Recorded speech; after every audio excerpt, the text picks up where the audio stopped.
Ang walang kapantay na martial god, unang yugto. Kabanata 856, ang Snow Zone Cultivator. May glacier sa isang bundok sa Tianqi at mayroong nagsasanay sa paglilinang na humihiram ng lakas ng mga bituin. Sa tuktok ng glacier na iyon ay may dalawang matandang tao. Hindi nila pinakawalan ang kanilang chi at mukha silang ordinaryong tao. Gayunpaman, ang nagyayelong kapaligiran na iyon ay hindi makakaimpluwensya sa kanila. Si Yu Tianji ay may hindi kapani-paniwalang likas na kakayahan, siya ay isang mabuting tao at nagtataglay ng magagandang prinsipyo. Sa hinaharap, tiyak na papalitan kanya. Sabi ng isa sa mga matatanda habang nakatingin sa nakababatang cultivator sa glacier. Sa tingin ko din. Noong una, iniisip ko noon na siya ang magiging pinuno ng Tianqi ngunit ngayon ay may ibang henyo. Hinahangaan kita sa pagkakaroon ng napakagandang mata at sa pagbigay kaagad kay Tianzuan sa kanya. Nangangahulugan din ito na handa kang umalis. Sabi ng isa pang matandang lalaki na halos kalbo na. Ito ay ang marangal na pinuno ni Tianqi, ang matandang bituin. Sa kanyang tabi, naroon ang pinuno ng Tianzuan, ang Snow Zone Cultivator. Willing to live.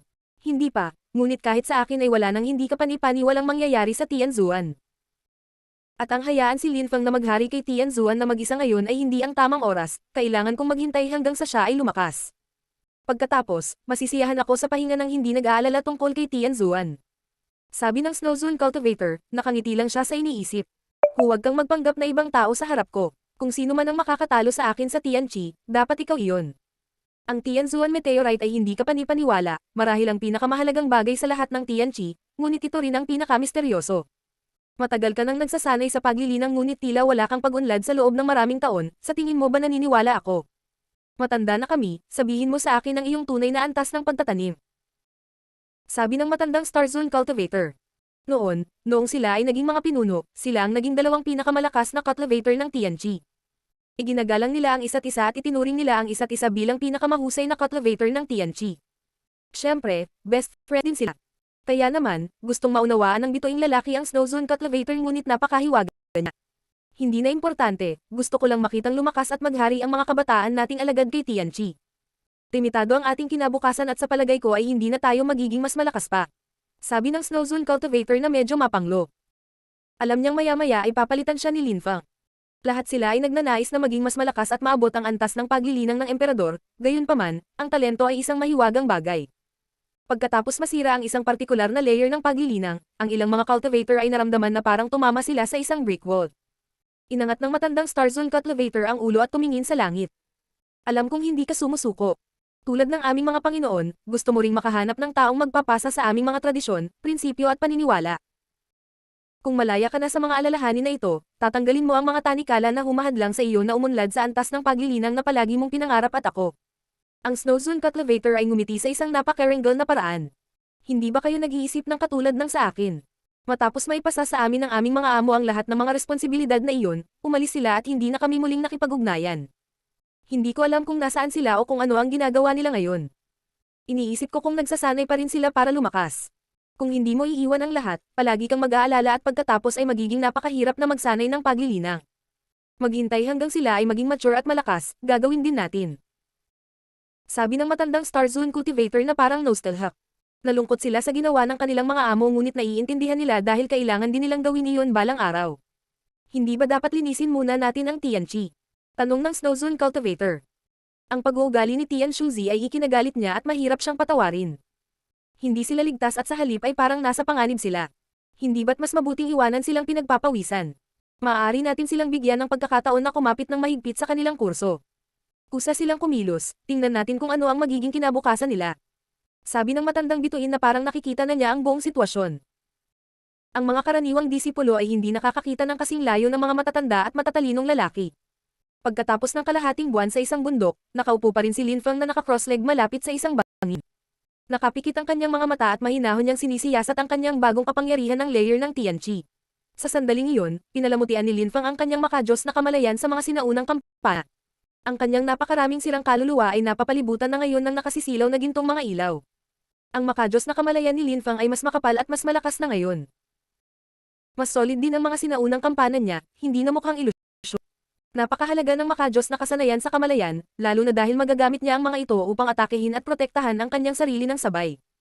Halos hindi matutunan ng mga ordinaryong cultivator ng layer ng Tianqi ang kasanayang iyon. Kinakailangan din ng isang makapangyarihang kaluluwa. Iba si Lin Feng, ang kanyang kaluluwa ay mas malakas kaysa sa mga ordinaryong cultivator. Nang huminto sa pagbuti ang kanyang kamalayan, huminto si Lin Feng sa pagsasanay. Ang kanyang kamalayan ay maaaring maging isang sinaunang kampana na maaaring umalis sa kanyang utak. Ang mga taong nakapanood kay Lin Feng na lumagpas sa layer ng Tianqi ay magugulat na makita siya ngayon. Hindi sila makapagsalita, ang mga likas na kakayahan ni Lin Feng ay masyadong hindi kapanipaniwala. Muling kinuha ni Lin Feng ang Tianzuan meteorite at hinawakan ito ng mahigit. Ang kanyang espiritu ng libro ay lumitaw at 7 sinag ng liwanag ang nagpapaliwanag dito. Walang laman pa rin ang bagong page. Gayunpaman, si Lin Feng ay umaakit ng mga enerhiya upang palakasin ang blankong pahina. Nakaramdam ng nostalgia si Lin Feng nang makita niyang muli ang landscape na iyon, nakikita niya ang buong paligid. Nakikita niya ang mga bundok at sigla na lumulutang sa earth at langit. Ang lahat ay ganap na naiiba at ito ay patuloy na nagpapaliwanag. Itinaas ni Lin Feng ang kanyang mga kamay at lumipad sa himpapawid, pinagsama ang earth at langit. Boom boom boom.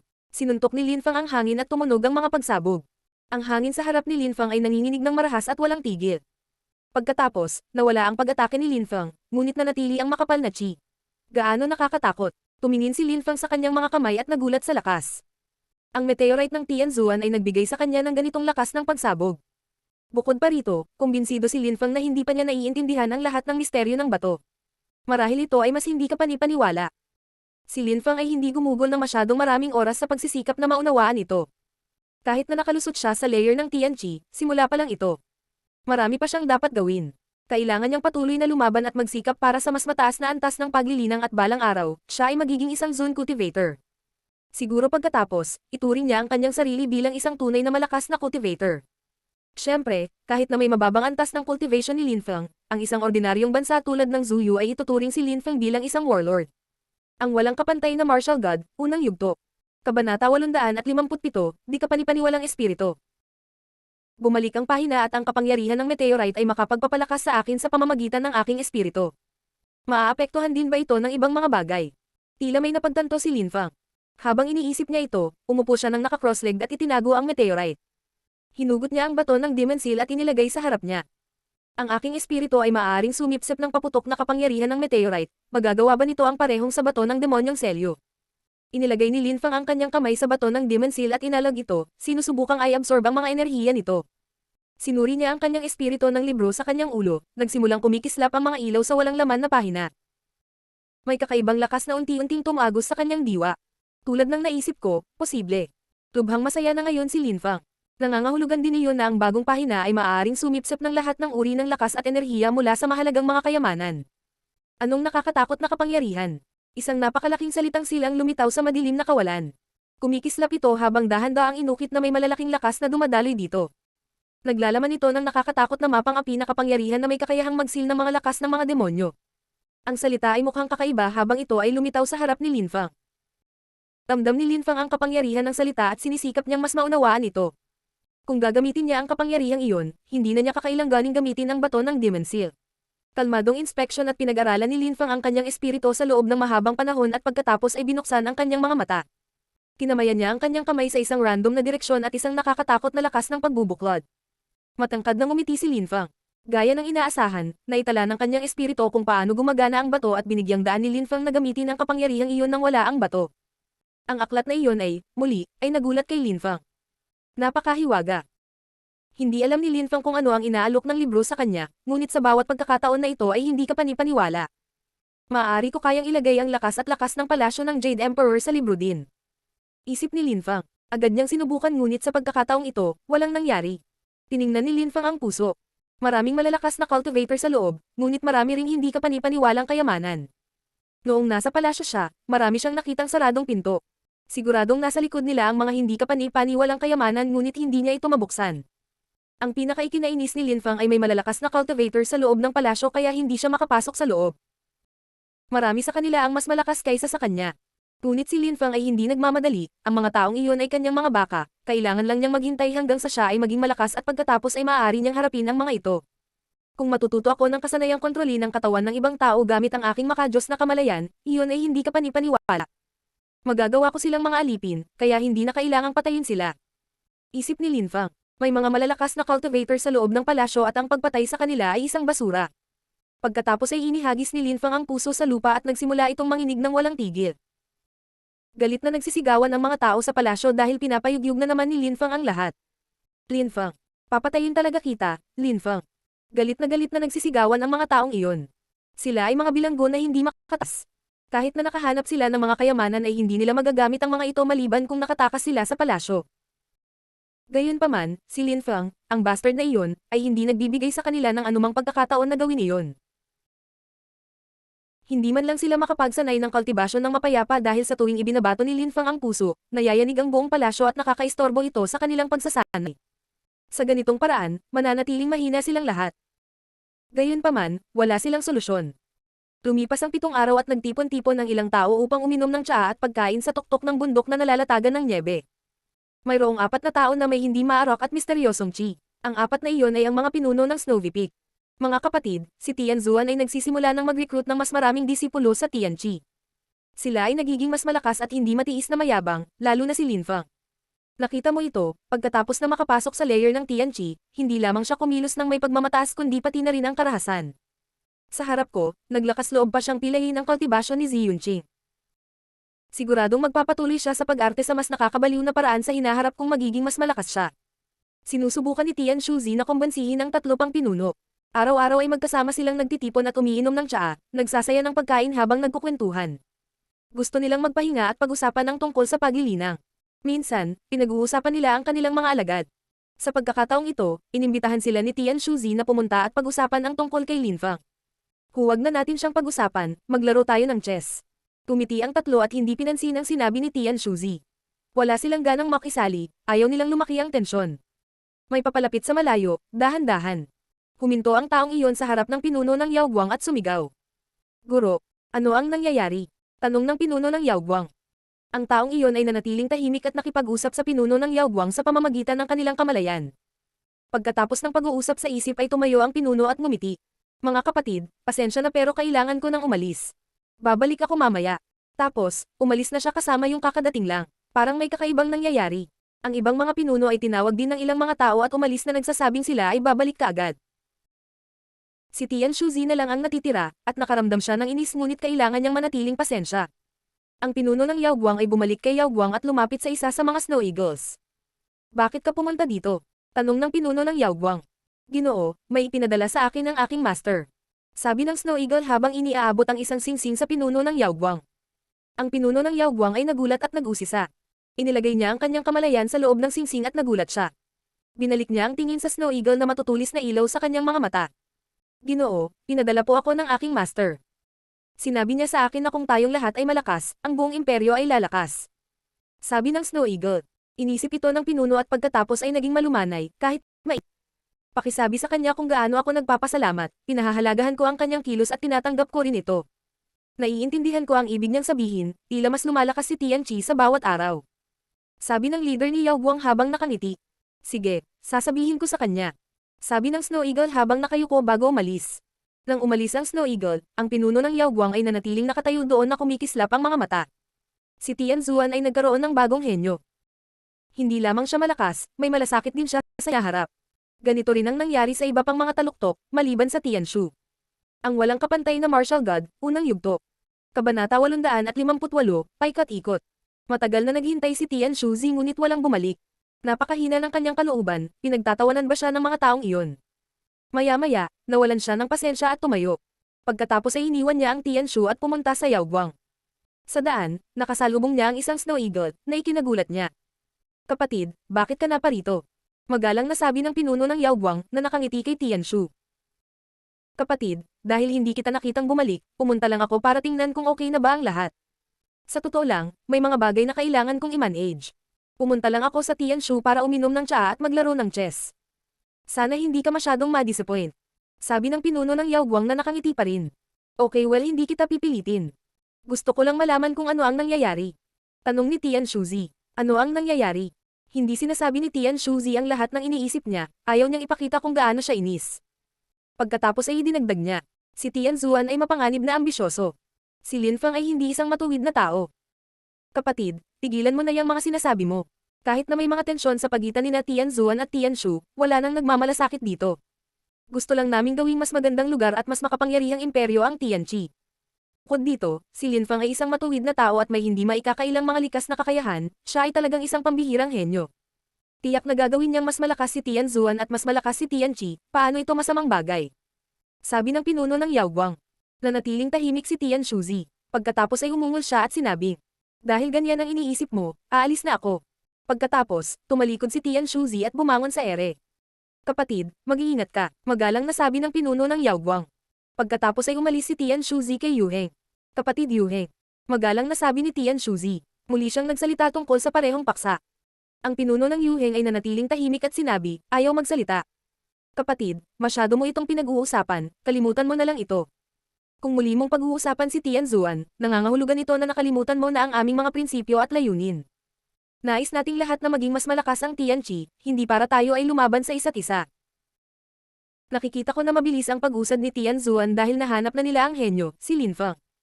Siya ay isang mahuhusay na kahalili at makikinabang lamang kay Tian Zuan. Sana ay maintindihan mo ito at may bahagi ang kanilang kaligayahan.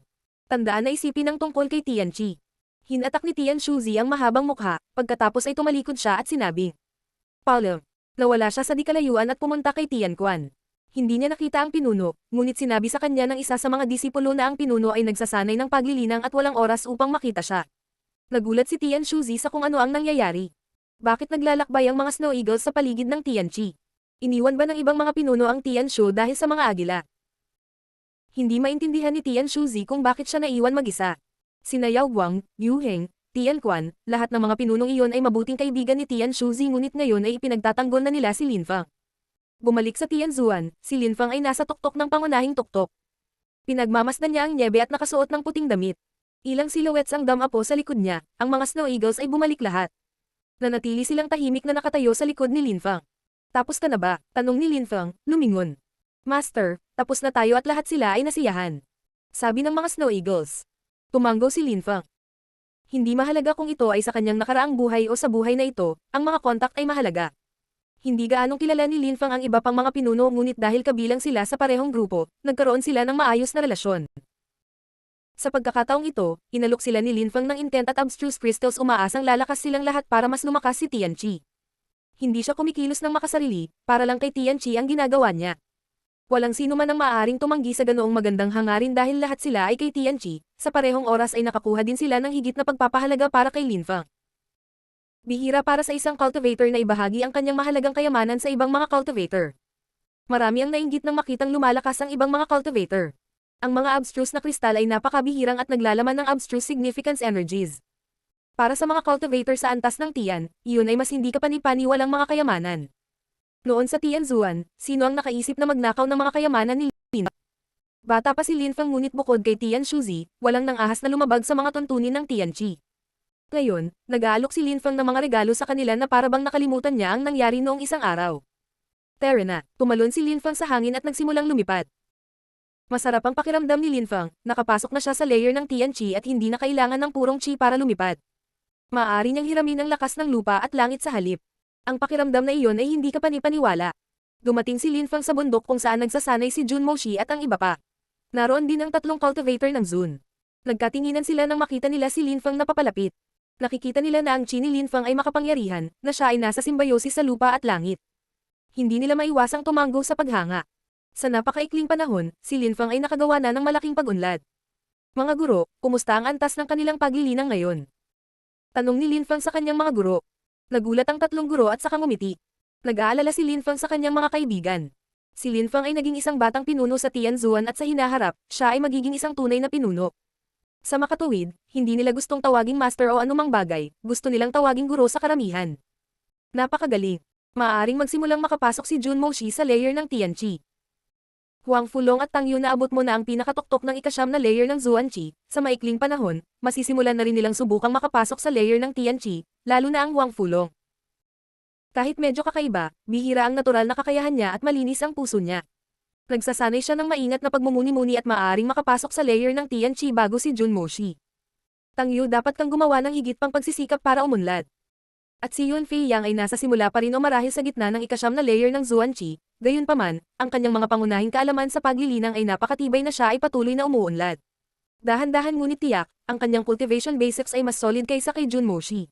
Pagkatapos maabot ang tuktok ng Zuan-Chi layer, magiging napakadali para sa kanya na makapasok sa Tian-Chi layer. Sabi ng Snow Zone Cultivator na nagpapaliwanag ng sitwasyon kay Linfang. Naunawaan ni Linfang ang lahat, si Junmo Shi ay isang uri ng magpakatatag at mag-strike ng husto sa kanyang chi ng katwiran. Mayroon din siyang hindi masisirang espiritu, isang nakakabaliw na lakas at solidong likas na kakayahan. Si Huang Fulong, gayunpaman, ay may mga problema sa pag-iisip. Siya ay simple ang pag-iisip ngunit ang kanyang puso ay dalisay, siya ay maaaring mag-focus lamang sa kanyang paglilinang. Ikaw talented ka rin pero sa puso niya, babae siya bago cultivator, minsan. Tungkol kay Yun Fei Yang, noon ang prinsipe ng Moyu ay sikat na sa Zuyu. Matapos niyang ipakita ang kanyang hindi kapani-paniwalang talento, naiintindihan na niya ang puwersa ng lupa at langit. Maaring siya ay mas mabagal kaysa sa iba ngunit ang kanyang paglilinang ay pa rin ang pinakasolid. Mga guro, gusto kong umalis sandali sa rehiyon. Gusto kong bumalik sa Zuyu para tingnan ang mga bagay-bagay. Biglang sabi ni Linfang. Ang Snow Zone Cultivator ay nanatiling tahimik ng ilang segundo bago sumagot, napakalayo ng Zuyu sa ating rehiyon. Kailangan mong maging maingat. Ngayon kahit ano ay maaaring mangyari, ang makapangyarihang mga grupo ng impluensya ay interesado sa iyo. Naiintindihan ko, sabi ni Linfang. Pagkatapos ng nangyari sa Death Valley, mahimalang nakabalik si Linfang sa Tianqi na buhay. Sa ngayon malamang kumalat na ang balita. Hindi siya pababayaan ng ilang makapangyarihang grupo ng impluensya, katulad ng East Sea Dragon Palace. Gayunpaman, kahit na si Linfang ay nag-iisa sa Tianqi, walang sino man ang maglalakas loob na magdulot ng gulo maliban kung ang bawat cultivator ng grupo ay pumunta doon. Ngunit magiging kalunos-lunos ang mga resulta at hindi iyon gagawin ng East Sea Dragon Palace. Ang walang kapantay na martial god, unang yugto. Kabanata 859, bumalik sa Zuyu. Iniwan ni Linfang ang ilang bagay para kay Tian Zuan at pagkatapos ay umalis, tumawid sa manyab na imperyo. Nakalusot si Linfang sa unang layer ng Tianqi kaya kinailangan niyang bumalik sa Zuyu. Noong nakaraan, siya ay naging isang demonyo at iniwan si Zuyu. Nag-aalala na siguro ang mga magulang niya. Biz. Sinusundan ng mga Snow Eagles si Linfang, dumaan sila sa harap niya at naging mga tao. Guro, sabi ng mga Snow Eagles. Sasama kami sa iyo. Nanatiling tahimik si Linfang ng ilang segundo at pagkatapos ay tumango. Sige, maging maingat ka lang. Tumango ang mga Snow Eagles at bumangon sila sa hangin na lumilipad sa mga ulat. Isinuot muli ni Linfang ang kanyang maskara at naging ibang tao, ang taong madaladilo at may sakit. Ang kanyang chi ay naging napakahina at walang nakakakilala sa kanya. Kahit na tumatawid sa Tianqi, kailangan niyang mag-ingat. Maraming tao ang naghahanap sa kanya. Kung wala ang maskara, magiging mahirap ang paglalakbay. Sa katunayan, inasahan na ni Linfang ang lahat ng ito nang umalis siya sa rehiyon ng mga taluktok ng nyebe at dumating sa kanayunan ng Tianqi, naramdaman niya kung gaano karaming tao ang nakatingin sa kanya. Bukod dito, ang mga taong iyon ay mula sa lahat ng uri ng makapangyarihang grupo. Maging ang kanyang mga guro ay binalaan siya. Kung si Linfang ay hindi nagsuot ng kanyang maskara, siya ay namatay kaagad pagkatapos umalis sa Tianqi. Ngunit hindi nag-alala o kinabahan si Linfang dahil mukha siyang ordinaryong disipulo ni Tianqi. Hindi man lang siya lumipad sa himpapawid para maiwasan ang atensyon ng mga tao. Sa kabiserang lungsod, bumili si Linfang ng isang kabayong bisiro ng nyebe at tumakbo sa bayan. Laban sa lahat ng inaasahan, walang nagpabagal sa kanya habang tumatakbo siya sa napakalaking kalsada ng buong bilis. Ilang silhouette ang kumikislap sa hangin. Napakabilis nila, lalo na ang kanilang pinuno. Siya ay pinagsama sa lupa at langit. Ito ay tila cultivator ng layer ng Tianqi. Tumigil ka, galit na sigaw ng isa sa kanila. Agad na huminto si Linfang sa kanyang kabayo. Si Linfang ay mukhang mahina at marupok habang nakatingin sa tatlong tao at sinabi, "Paano ko kayo matutulungan, mga ginoo?" Maingat na sinuri ni Linfang ang kanilang mga antas ng paglilinang. Ang isa sa kanila ay nakapasok sa pangalawang layer ng Tianqi at ang dalawa pa ay nasa tuktok ng layer ng Zuanqi. Malamang nanggaling ka sa Tianqi. Malamig na sabi ng pinuno habang nakatingin kay Linfang. Totoo mga ginoo, sabi ni Linfang habang tumatango. Inilabas ni Linfang ang kanyang kamalayan at sinuri ang mga kalapit na rehiyon upang makita kung may iba pa doon. Walang tao sa rehiyon, tanging ang tatlong ito. Si Linfang ba ay nasa Tianqi? Malamig na tanong ng pinuno. Hindi siya, sabi ni Linfang habang umiiling. Nasaan siya kung gayon? Malamig na tanong ng pinuno. Si Linfang ay gumawa ng isang maliit na hakbang pasulong, dahil dito ang pinuno ay tumingin sa kanya sa mas malamig na paraan. Papalapit na siya habang sumisigaw. Magsalita ka, si Linfang ay. Nandito siya. Nang matapos magsalita si Linfang, agad siyang tumalon. Naihanda na niya ang kanyang mga bronze bells bago iyon, at sa isang iglap ay inatake niya ang kaluluwa ng kanyang kalaban. Mamatay. Biglang nagbago si Linfang. Ang kanyang mga bronze bells ay tumagos sa ulo ng kanyang kalaban, nakita ang mga gintong ilaw habang pinapatay niya ang kanyang kalaban sa segundong iyon. Ang kanyang kamalayan ay bumalik sa kanyang katawan at pagkatapos ay dahan-dahan siyang gumalaw ay nahulog pabalik. Ang dalawa pa ay hindi pa handa para doon, nanginginig sila sa takot. Silang iyon. Maaring gamitin ni Lin Fang ang kanyang kamalayan para atakehin ang mga tao at patayin ang isang cultivator ng pangalawang layer ng Tianqi ng madali, nakakamangha. Saan ka nagmula? Tanong ni Lin Fang. Hindi pinansin ng dalawa si Lin Fang at nagsimulang tumakbo. Ano ang naisip nila? Iyon ay pakakawalan sila ni Lin Fang. Mamatay. Tumalon si Lin Fang patungo sa kanila gamit ang kanyang Xiaoyao agility technique at nagpakawalan ng apoy. Ang isa sa kanila ay nasunog at naglahong abo. Pagkatapos, hinawakan ni Lin Fang ang isa sa lalamunan at iniunat ang kanyang kamay upang hindi na makalaban ang kalaban. Ang mga cultivator ng Zuanqi layer ay walang tao, maliliit na insekto sa harap niya. Magsalita ka, sabi ni Lin Fang habang nakatitig sa kanyang kalaban. Tila may espadang tumutusok sa kaluluwa ng taong iyon. Mukha siyang mahina at takot na takot. Jade Heaven, sabi ng kalaban. Pagkatapos ay pinakawalan ni Lin Fang ang kanyang apoy at pinatay siya. Jade Heaven Empire. Medyo naiinip ka, hindi ba? Isip ni Lin Fang. Ang mga tao mula sa Jade Heaven ay mga supling ng Jade Emperor, sila dapat ang mga kahalili niya. Sa kasamaang palad, lumitaw ang demonyong emperador at nagbago ang sitwasyon. Ang mga taong mas gustong hulihin si Lin Fang ay ang mga tao mula sa Jade Heaven at mula sa East Sea Dragon Palace. Tumalikod si Lin Fang at sinunog ang katawan ng Tian level cultivator, pagkatapos ay umalis siya. Nakaalis na siya ngayon sa imperyo kaya kailangan niyang magmadali. Ang Yangzhou City ay naging maningning at kahanga-hanga. Ito rin ay naging bagong kabisera ng Zuyu. Maraming tao ang naglalakad sa loob ng lungsod.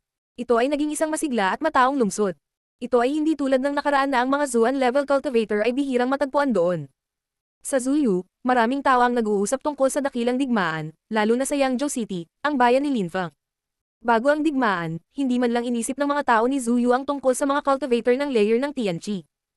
Sa malawak na bansa ng Zuyu, alam ng mga tao na nakalusot si Duan Renwang sa layer ng Tianqi. Nalaman nila kalaunan na isa pang cultivator, na noon ay isa sa apat na pinakadakilang cultivator ng Zuyu, si Lin Hai.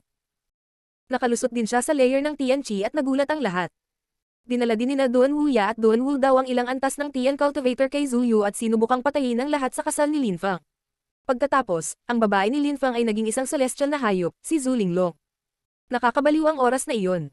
Sa kasamaang palad, nang siya ay naging isang hayop, hindi niya napigilan ang malalakas na cultivator.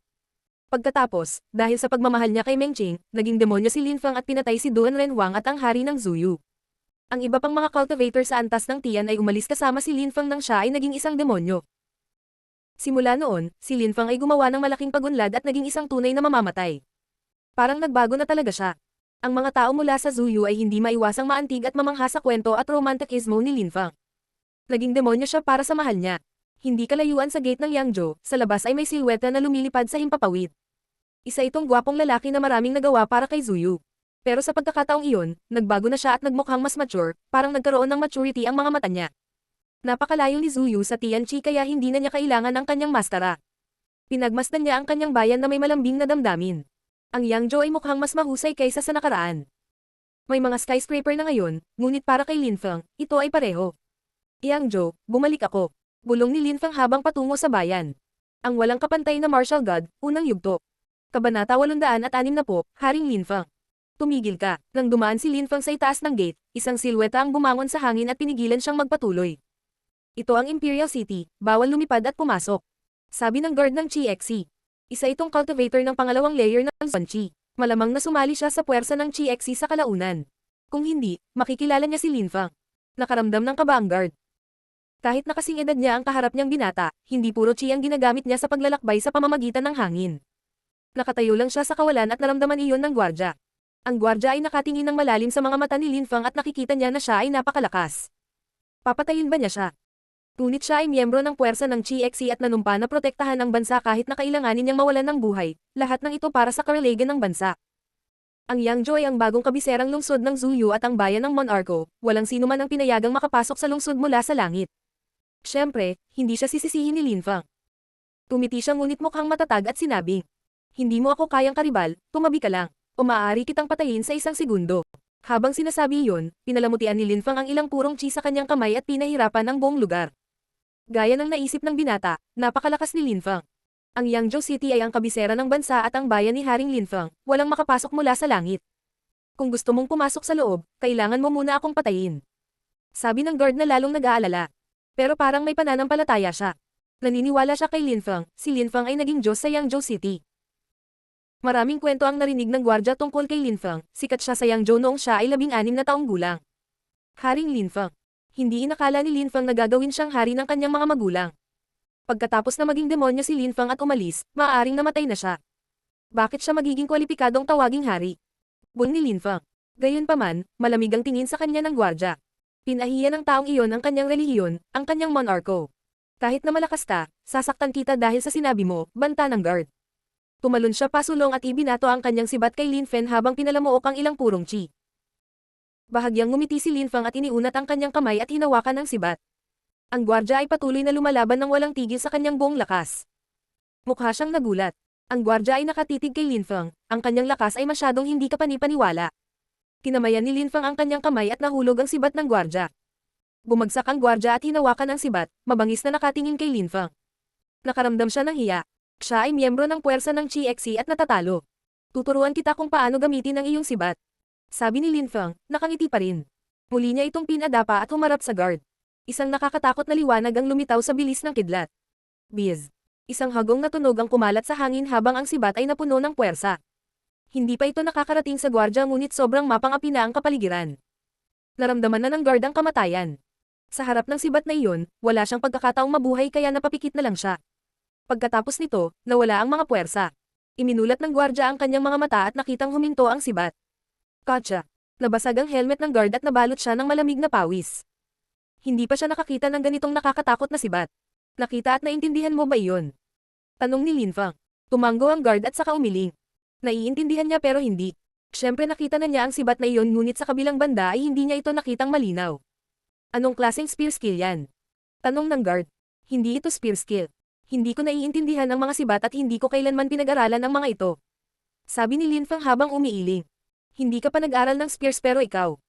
Hindi naniwala ang gwardya kay Linfeng. Ang isang spear skill ay naayos, ito ay nagbibigay lamang sa iyo ng isang paraan ng paggawa ng mga bagay. Kung hindi mo naiintindihan ang mga sibat, kung gayon hindi ka maaaring gumamit ng isang kasanayan. Kapag naiintindihan mo ang mga sibat, maaari mong gamitin ang mga kasanayan sa isang pambihirang paraan. Kahit na hindi ka gumamit ng mga kasanayan, maaari ka talagang magsagawa ng malalakas na pag-atake kung hihiramin mo ang puwersa ng earth at langit. Paliwanag ni Linfeng. Hindi pa rin maintindihan ng guard. Masyadong mababa ang kanyang cultivation level para ikumpara kay Linfeng. Gayunpaman, ang sinabi sa kanya ni Linfeng ay kapaki-pakinabang pa rin, magagawa niyang iakma ang kanyang pagsasanay sa hinaharap ng naaayon. Chiyun. Sabi ng ilang tao, sumabay sa kanya sa ere. Nakatingin sila kay Linfeng sa hindi gaanong pala kaibigan na paraan. Chiyun, biglang nanambalik ang guard at tinanong si Linfeng. Teka, bakit mo ako tinuruan ng mga bagay tungkol sa mga sibat? At higit pa riyan, pinahiya mo si Haring Linfeng. Ang iba ay namangha habang nakatingin kay Linfeng. Nakakagulat, pinahiya ng lalaking iyon si Haring Linfeng. Si Linfeng ay ang hari ng Zuyu at hinangaan siya ng kanyang mga tao. Para sa mga puwersa ng Chi-Xi, higit pa doon, siya ang kanilang Diyos, ang kanilang relihiyon. Siya ang ubod ng lahat ng mga alamat na sinabi ng puwersa ng Chi-Xi sa isa't isa. Matigas ang ulo na lalaki. Umiling si Linfeng at ngumiti, pinaalalahanan siya ng lalaking iyon noon. Ano ang nangyayari? Sabi ng iba sa di kalayuan. Ilang tao na nakasuot ng Chi-Xi armors ay lumitaw sa di kalayuan. Tumingon ang lalaki at sinabi, Opisyal, may nang insulto kay Haring Linfeng. Boom! Nang marinig ng taong iyon ang gwardya, itinikom nila ang kanilang dalisay na chi para patayin ang nagkasala. Binuksan ng mga taong nasa harapan niya ang daan nang makita niya ang nagpahiya kay Haring Linfeng. Ang gwapo niya kasing dati, mas matanda lang. Ang kanyang mga mata ay mukhang malalim at malalim, ang kanyang chi ay hindi maarok. May pila pa siyang buhok. Nagulat ang opisyal. Naalala niya lahat ng nangyari kanina. Dinala ni Linfeng ang mga puwersa ng Chi-Xi sa Duanren City. Sinunog niya ang lungsod at nakapatay ng maraming tao mula kay Moyu, daan-daang libo sa katunayan. Dinala rin sila ni Linfeng sa Imperial City at iniligtas si General Liu. Pinrotektahan ni Linfeng si General Liu at pinatay ang mga Imperial Guard, bumalik siya sa Imperial City at naging demonyo. Naaalala ng opisyal ang lahat tulad ng isang video. Wala na ang mga dating opisyal, si General Lei na lang ang natitira, pero araw-araw siyang naglalasing, buong araw. Sa makatuwid, ang opisyal na iyon na dating sarhento ay na-promote sa ranggong opisyal. Mabilis na lumipas ang oras, hindi naman gaanong nagbago ang mga bagay ngunit dumarating at umalis ang mga tao. Si Linfeng ay bumalik at siya ay buhay. Tumingin si Chiyun sa kanyang opisyal at nagulat. Halos maluha ang mga mata ng opisyal, napaiyak pa siya. Napatingin silang lahat sa kanya ng seryoso. Mukha siyang bata ngayon. Hindi nila napagdaanan ang mga hindi kapani-paniwalang bagay na magkasama, totoong bangungot, mahusay na digmaan. Hindi nila maintindihan kung ano ang iniisip ng kanilang opisyal. Napaluhod ang opisyal at sumigaw ng malakas. General! General! Si Chiyun at ang iba ay lahat ay namangha. General! Tinatawag ng kanilang opisyal ang lalaking iyon na general. Napakabata pa niya, at sa Zuyu, iisa lang ang general, ang hari ng Zuyu, si Lin Feng.